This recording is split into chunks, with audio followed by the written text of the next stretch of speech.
বিটিচিৰ প্ৰাক্তন MCLA মহেনেশ্বৰ ৰায়ৰ মৃত্যু। শোকাকুল পৰিৱেশ বিৰাজ কৰে বিজনীত। তেখেতৰ বাসগৃহত উপস্থিত BTR প্ৰধান প্ৰমোদ বড়ো। পৰিয়ালত শোকৰ ছাঁ, ছাত্ৰ সন্থাৰ শোক প্ৰকাশ। চিৰাং জিলাৰ বিজনী থানাৰ অন্তৰ্গত লাবডাংগুৰি গাঁৱৰ বাসিন্দা তথা বিটিচিৰ প্ৰাক্তন MCLA মহেনেশ্বৰ ৰায় মৃত্যু হয়। আজি পুৱতি নিশা গুৱাহাটীস্থিত স্বাগত হস্পিটেলত চিকিৎসাধীন অৱস্থাত মৃত্যু হয় মহেনেশ্বৰ ৰায়ৰ। শনিবাৰে মৃতদেহ ঘৰত আহি পোৱাত পৰিয়ালত শোকৰ ছাঁ পৰা পৰিলক্ষিত হয়।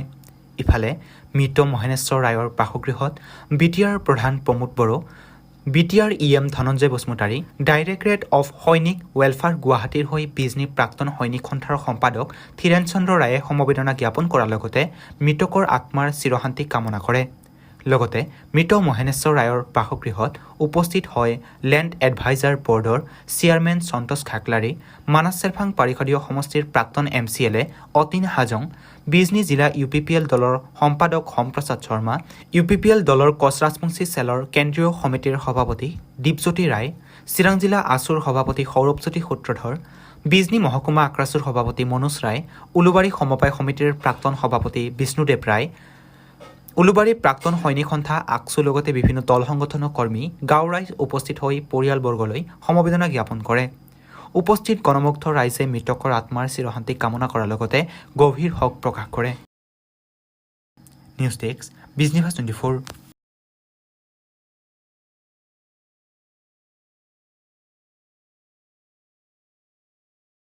আমি অতি দুখেৰে ক'বলৈ বাধ্য হৈছোঁ যে আজি আমাৰ এজন প্ৰাক্তন সৈনিক মাননীয় স্বৰ্গীয় মহেনেশ্বৰ ৰায় ডাঙৰীয়া, তেওঁ আজি পৰলোকপ্ৰাপ্তি হয়।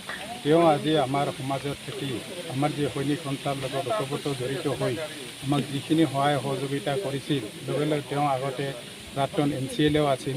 গতিকে MCLA হৈ থকা সময়তো গাঁওবাসীক বহুতো সহায় সহযোগিতা আগবঢ়াইছিল। গতিকে আজি তেওঁৰ পৰলোকপ্ৰাপ্তিত আমি গোটেই সৈনিক সন্থাই বহুত দুখিত অনুভৱ কৰিছোঁ। লগতে আজি আমি ডাইৰেক্টৰ অফ সৈনিক ৱেলফেয়াৰ গুৱাহাটীৰ ফালৰ পৰা আমি বিজনী ফেডাৰেশ্যন অফ ভেটেৰানছ এছ'চিয়েশ্যনৰ হৈ আমাৰ প্ৰেচিডেণ্ট আদিত্য কুমাৰ ৰায়ে তেওঁক ৰিলিফ অৰ্পণ কৰে। গতিকে আজি তেওঁৰ দুখত আমি সকলোৱে দুখী। হয়, আজি যিহেতু তেওঁ এজন প্ৰাক্তন সৈনিক আছিল, গতিকে সৈনিকৰ পিছত তেওঁ নিশ্চিছে তেওঁ যিখিনি পাবলগীয়া পেঞ্চন আছে সেইখিনি পাব।